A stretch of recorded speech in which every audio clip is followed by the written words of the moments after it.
শিমুলতলি নামে একটি গ্রাম ছিল। সেই গ্রামে থাকতো এক গরিব কৃষাণ। তার নাম ছিল সুজন। তার একটি ছোট মেয়ে ছিল। সে তার ছোট মেয়েকে নিয়ে জীবন কাটাতো। সুজন চাষাবাদের পাশাপাশি বাজারে একটি ছোট সবজির দোকানও ছিল। সে সবজি চাষাবাদ করত, সেটা বাজারে বিক্রি করত। একদিন সুজন বাজারে সবজি বিক্রি করছিল। সবজি নিবেন? সবজি, টাটকা টাটকা সবজি। আসেন আসেন, তাড়াতাড়ি আসেন। আরে দাদা, এভাবে ডাকলে না এসে কি আর পারা যায়? দেখি তো কি কি সবজি আছে আপনার দোকানে। আরে দাদা, দেখেন দেখেন, সব আমার চাষের জমি থেকে এনেছি। সবগুলো ভালো, আপনি নিতে পারেন। হ্যাঁ, দেখে তো ভালোই মনে হচ্ছে। তা দাও, আমাকে ওই সবজিগুলো দাও। তারপর সুজন তাকে কিছু সবজি দিয়ে দিল। এভাবে সারাদিন সুজন সবজি বিক্রি করলো আর বিকেলে বাড়িতে গেল। তখন সুজন তার মেয়েকে ডাকতে লাগলো। মা, রূপা, রূপা, কই গেলি মা? এই তো বাবা, আমি ঘরে। বলো বাবা। আজ রাতে তুই আর আমি একসাথে রান্না করব, ঠিক আছে মা? আচ্ছা বাবা, ঠিক আছে। এরপর রাত হয়ে যায়। রূপা ও তার বাবা রান্না করতে থাকে আর রূপার বাবা রূপাকে রান্না শিখাতে থাকে। তখন রূপা বলে, আমি যখন বড় হব, আমি তখন নিজেই রান্না করব। আচ্ছা মা, ঠিক আছে। তারপর তারা রান্না করে নিল আর খেয়ে দিয়ে ঘুমিয়ে পড়লো।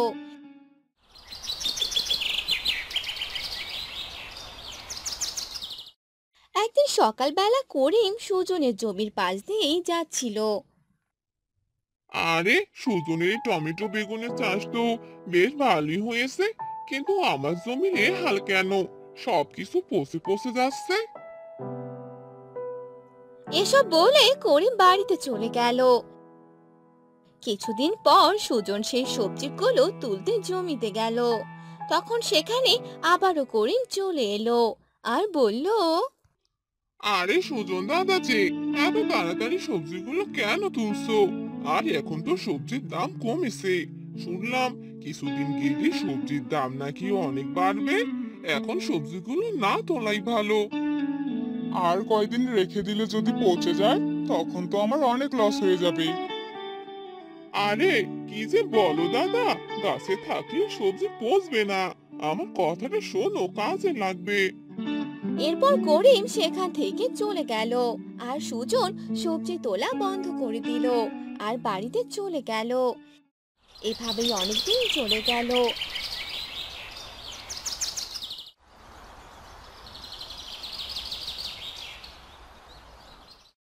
আর এই সুযোগে করিম ভাবতে লাগলো। এই সুযোগ, ওই সবজিগুলোতে কিছু সার ছিটিয়ে দিয়ে আসি, তাহলে সবগুলো সবজি পচে যাবে।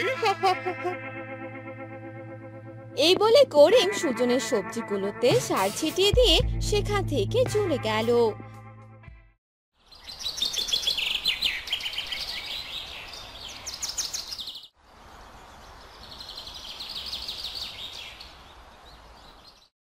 দুই দিন পর সুজন তার জমিতে এলো আর বলল, আরে, সবজিগুলো তো আগের থেকে আরো বেশি টাটকা হয়েছে।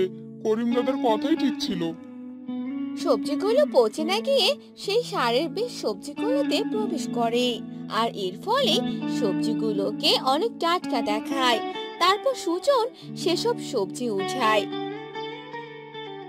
আর বাজারে নিয়ে যেতে ধরে। তখন করিম সুজনকে দেখতে পায় আর মনে মনে বলে, আরে এ কি, আমি তো সবজি পচার ওষুধ দিয়েছিলাম, কিন্তু সুজনীগুলো সবজি কোথায় পেলো? কিছুই যে বুঝতে পারলাম না। যাই, ওকে বরং জিজ্ঞাসা করি। আরে সুজন দাদা, তোমার জমি সবজিগুলো ঠিক আছে তো? আরে হ্যাঁ হ্যাঁ, একদম ঠিক আছে। তোমার কথাই ঠিক ছিল, সবগুলো সবজি একদম টাটকা, এই দেখো। আসলেই তো, কিন্তু এ কি করে হলো? আরে দাদা, কিছু বলছো না যে? তুমি কিনতে চাইলে নাও আমার কাছ থেকে। ঠিকই বলেছো, তোমার সবজিগুলো আসলেই টাটকা। বউ টাটকা সবজি দেখলে অনেক খুশি হবে। দাও, আমাকে 1 কেজি দাও। তারপর সুজন রাস্তায় করিমকে 1 কেজি সবজি দিয়ে দিল। আর সুজন সেসব সবজি বাজারে নিয়ে গেল। আর সে সকল সবজি টাটকা হওয়ার কারণে সবাই কিনলো। আর সুজন অনেক টাকা পেল। তারপর সুজন বাড়িতে চলে এলো। এই দেখ মা, আজ সবজি বিক্রি করে অনেক টাকা পেলাম। তাই নাকি বাবা? তাহলে চলো আমরা বাহিরে যাই, অনেক খাবার আর তুমি আমাকে একটা জামা কিনে দিবে। আচ্ছা মা, চল। তারপর তারা বাবা মেয়ে বাহিরে গেল। এভাবে কিছুদিন চলে গেল। তারপর কি আমার শরীরটা খারাপ লাগছে কেন? শুধু কি তোমার? আমারও যে অবস্থা খারাপ, অনেক কাশি আসছে, কিছুতেই কাশি কমছে না। আমারও তো অনেক কাশি, কি যে হলো! পুরো গ্রামের মানুষ অসুস্থ হতে লাগলো। সবারই একই অবস্থা। সবাই ডাক্তারের কাছে যায়। আর সবাই জানতে পারে ওই সবজি খাওয়ার কারণে সবারই এই অবস্থা হয়েছে। এসব শুনে করিম মনে মনে বলে, আমি যে সবজিগুলোতে সার দিয়েছিলাম, মনে হয় এসব কিছু তার ফলই হয়েছে। কিন্তু এখন তো সবাই সুজনকেই ধরবে, কিন্তু আমার যে জীবনটা বের হয়ে যাচ্ছে। এরপর সবাই সুজনের বাড়িতে আসে আর সুজনকে অনেক কথা শোনায়। আর এই কাশির ওষুধ গ্রামের কোথাও ছিল না, তাই কেউ সুস্থ হচ্ছিল না।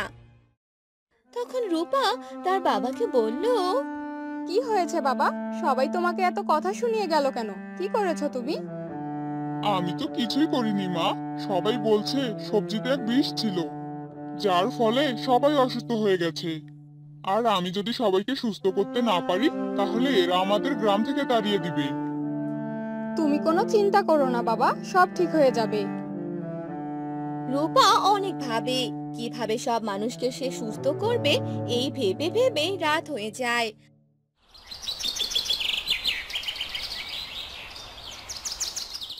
আর রূপা ঘুমিয়ে পড়ে। রাতে রূপা স্বপ্ন দেখে, তোর সকল সমস্যা আমি দূর করব। তুই যে সকলকে বাঁচাতে চাচ্ছিস, তার ওষুধ আমার কাছে আছে। তুই কাল সকালে পাশের বনে যাবি, আর সেখানে এক তুলসীর গাছ দেখতে পাবি।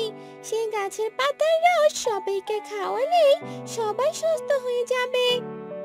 এই স্বপ্ন দেখে রূপা চমকে ওঠে আর বলে, আরে, আমি এটা কি স্বপ্ন দেখলাম? এটা কি সত্যি নাকি? সত্যি হোক বা মিথ্যা হোক, আমি বরং সেখানে গিয়েই দেখে আসি।